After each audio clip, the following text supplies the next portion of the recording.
Okay, papasok tayo. Medyo maaga tayo kasi may laro tayo mamaya pagtapos ng shift. So, sana makalaro, sana walang mga meeting.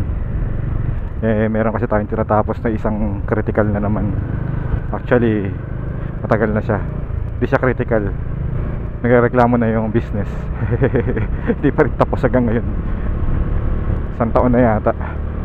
Na ano siya, natabunan ng mga critical. Kaya tumagal. Tapos hindi ko magawa-gawa. Galit na yung ano business, sabi palitan na ng developer yan. Ito yung mahirap pagka ano, walang dual visor pagka ganyan na maaraw. Partida alas 3 na yan paano pag alas 12, sobrang init nun, sakit talaga sa mata nun. Pasok tayo, samahan nyo lang ako, wala pa rin tayong topic. Yung kanina naglinis tayo kanina ng umaga ng gulong, ng preno sa harapan. Nung kinabit natin, mali yata yung kabit natin pagkabalik, tapos linisin. Baliktad kasi nung chinek ko, hindi ko chinek hinatid ko na kagad yung anak natin sa school. Pag preno ko, ang ingay, tapos yung isang beses pag preno ko ng malakas, lumusot. So ginagamit ko yung preno sa likod. Kaya ano, importante na matuto tayong gumamit ng preno sa likod. Experience ko yun dati. Kaya lang, balik mo kwento ko lang muna para ano. Dati yung si Bonnie pa lang yung motor natin, natanggal yung tornilyo ng caliper sa harapan sa biyahe. Hindi ko kasi chinecheck noon. Bago tayo rito sa Cavite, nasa Aguinaldo ako noon. Ang bis pa naman ang takbo, tapos pumreno yung kotse sa unahan. Pag preno ko, wala akong preno kasi yung caliper, isang tornilyo na lang yung nakalagay. Pag kumakapit siya, kasi di ba isang tornilyo, nagpipivot siya ron lumalaylay. So natatanggal siya ron sa sa rotor.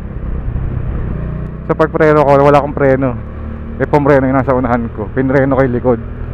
Yung mga time na yon, hindi natin ginagamit yung preno sa likod kasi di ba nga, importante yung harap lang. Yun yung intindi ko noon, na harap lang. Totoo naman kasi mas maano yung preno sa harap, di ba? Preno talaga, harap talaga pagka emergency. Kasi nga lumilipat yung weight sa unahan, pag likod lang ginagamit mo, syempre wala nang weight sa likod, mag-skid na yun, di ba? So mag-ABS yun. So harap palagi, kaya hindi ko pinapractice yung likod. Yung pagkakataon na yun, wala na akong choice tinapakan ko yung preno sa likod. Nag-skid siya, nag-fishtail. Pero diretso lang naman basic emergency braking, straight body, tapos tingin sa malayo. Nag-fishtail yung likod, pero since diretso siya, ang fishtail niya left and right, pabalik-balik siya pag ganun. Kinabahan ako kinabahan din yung mga katabi kong rider. Nagulat sila kasi nagpi-fishtail ako Buti na lang nung pumreno yung kotse sa unahan, bante rin siya kagad, umarangkada siya. Ewan ko kung nakita ba niya ako o ano, pero nung pagpreno niya, bante siya kagad, kaya safe, hindi tayo nabangga.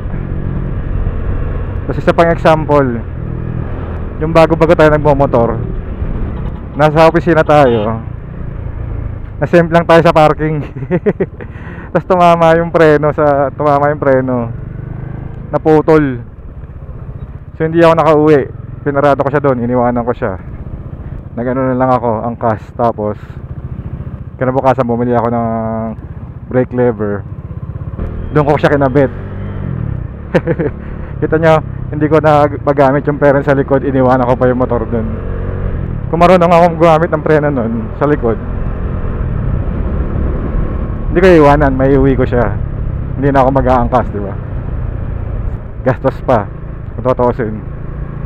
So ibig sabihin, kailangan talaga alam mo gamitin yung mga preno, harap, likod. Alam mo yung proper na paggamit. So yun nga yung nangyari. So binuksan ko siya ulit, binalik ko siya sa dati. chinek ko, pagkatanggal ko ulit ng brake pads, nakita ko yung, hindi ko kasi nakita kung ano yung nung bago ko siya tinanggal ulit. Kasi tumalsik yung pagtanggal ko nung pin. So in-inspect ko yung brake pads. Tataka ko doon sa isa, yung likod niya, hindi mismong brake pads yung harap. Yung harap, yung tumatama sa rotor, hindi mismo yun yung nagasgas yung likod nun. So ibig sabihin, yung kabilang side yung kumakapit. Hindi ko alam kung baliktad yung kapit ko, hindi ko alam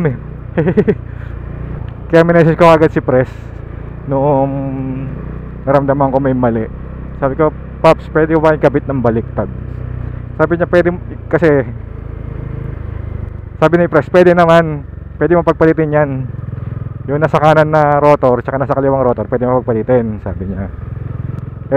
Pero na-check ko na nga na ganun nga, mali yung kabit natin. Tingin ko, hindi ko alam paano nagasgas yung kabilang side Ibig sabihin mali kasi may ingay siya pag pinapreno. So baka yung caliper baka yung piston yung tumatama dun sa rotor, or baliktad yung kabit ko dun sa isa kasi nagasgas yung kabilang side, yung likod. Kasi binabala ko siyang linisan yung piston, kaya ako siya binaklas lahat. Pinindot ko yung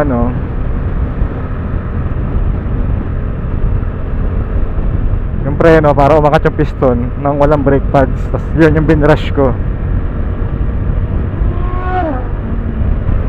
Tapos brake cleaner gamit natin, so binabrush lang natin.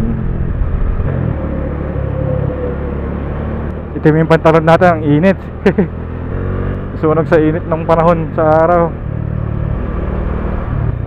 Kita mo ngayon, ang ganda ng preno natin kasi nilinis natin, pati yung piston. Kasi parang nasobran sa tigas. Hindi ako sanay. Yung ang ganda ng niya, tigas niya, walang lubog, wala siyang free play. Pagka pindot mo, kagat ka agad. Kaya sa atin dati, di ba, yung normal, medyo may lubog ng konti. So kailangan lagi natin lilinisan. Medyo sumisipag na tayo kasi ayaw ko nang gumastos sa kadena.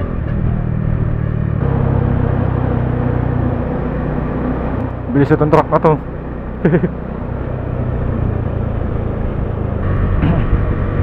Okay, samahan nyo lang ako. Expressway na tayo.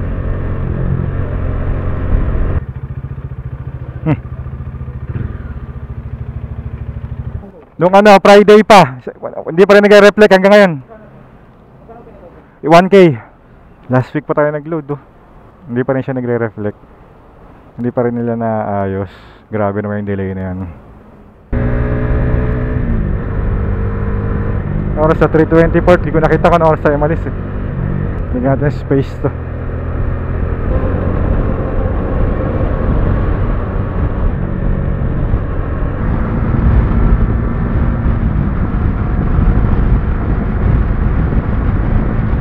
Unahan natin tong bus. May mga tumatalsik sa gulong niya na mga buhangin. Ang sakit sa tuhod Makati naka ordinary pants kasi tayo.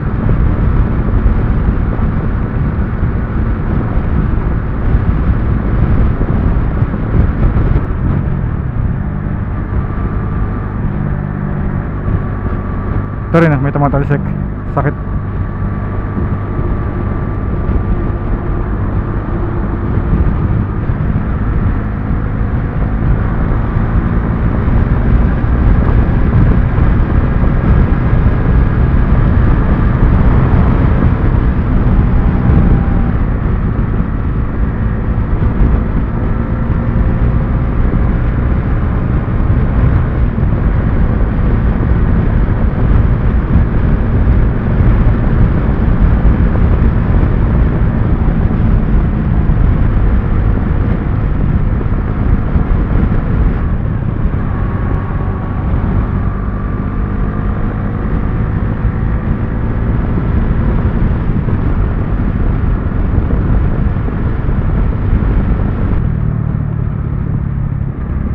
Tayong gas. Namasahin ba? Okay na boss, salamat.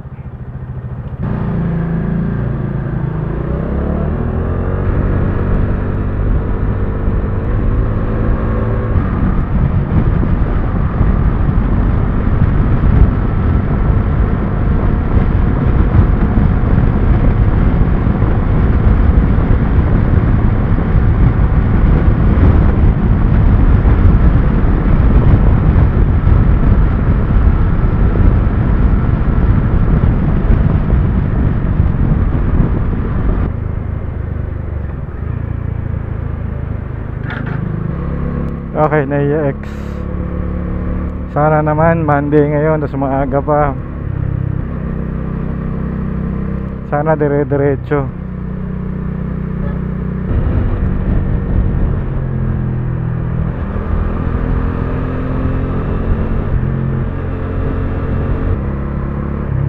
Mahirap talaga pagka walang sunshade. Pero nasasanay naman na. Aga pa naman natin nagising kanina, 5:30. So ibig sabihin hindi na fresh yung mata natin.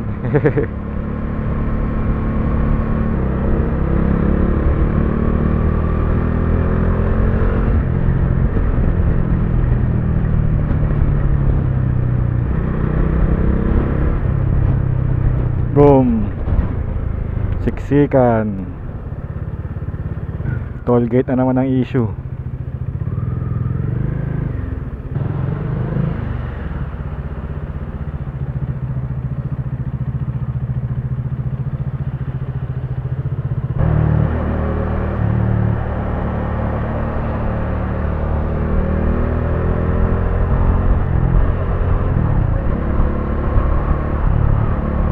Walang traffic si Naiya X, sana tuloy-tuloy. Tsaka si St. Luke's din sana wala. Si St. Luke's talaga walang walang sablay. May stoplight din kasi. So naiipon dun. Pati rito wala. Nice.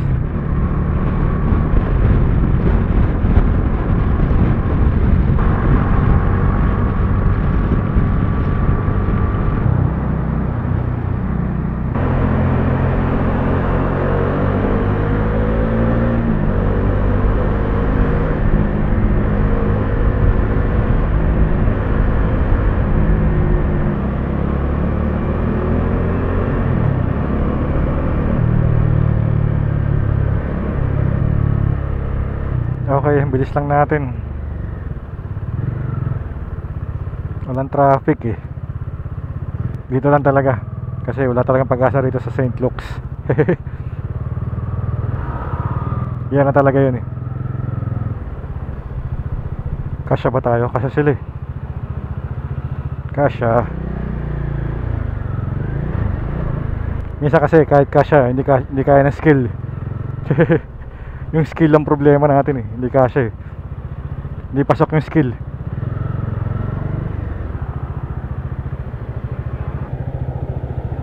Ay, antok na ako. Aga kasi natin nagising. Kakapasok lang, antok na kaagad.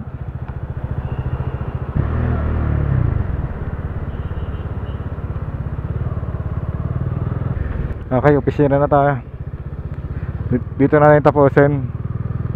Thank you ng matindi. Hanggang sa muli. Bye bye.